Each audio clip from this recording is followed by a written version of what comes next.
World leaders have paid tribute to former German Chancellor Helmut Kohl, who oversaw German reunification. Mr. Kohl, who died last month, was a major driving force behind closer European integration. Speaking next to his coffin, which was draped in the EU flag, Chancellor Angela Merkel said it was up to this generation to preserve his legacy. His remains are now traveling down the Rhine River to the German town of Speyer, where he will be buried. It is the first time that the European Parliament in Strasbourg has paid tribute to a leader in such a way. Mr. Kohl worked for German reunification as others hesitated, Mrs. Merkel said, adding that his motivation was always that there should be no more war in Europe. Now it's up to us to preserve your legacy.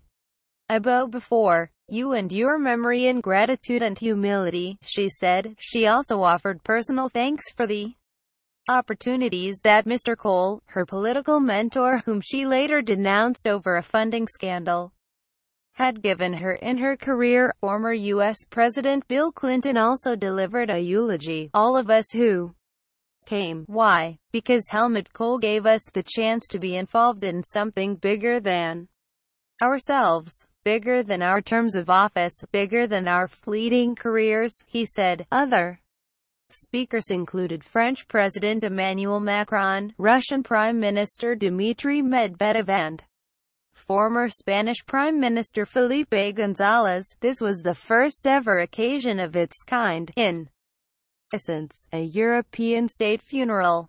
And though in essence it was sad, it was also, certainly for believers in the European ideal, uplifting. That is because talking about Helmut Kohl is a chance to contemplate history, and to remember the forces that changed the face of Europe in the 1990s. Chief among those forces was the sense of shared European ambition that the Chancellor embodied.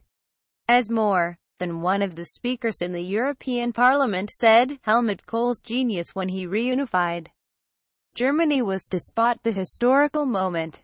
In Bismarck's famous phrase, he grasped the hem of God's mantle as he passed. That is precisely the Kohlian spirit that Emmanuel Macron, especially, wants to bottle. He senses the world is shifting once again, and that historic windows for Europe are opening. Like Kohl, he wants to be ready to act. The ceremony was proposed by European Commission President Jean-Claude Juncker, who was nicknamed Junior by Mr. Kohl and who described him as a mentor and friend. More than 2,000 police have been on duty in Strasbourg. However, Germany will not hold a state funeral for Mr. Kohl in Germany at the request of his widow May Kohl-Richter, his second wife. That decision has been criticized by Walter Kohl, Mr. Kohl's son, by his first wife, who wanted a farewell ceremony near the Brandenburg Gate in Berlin, near the site of the former Berlin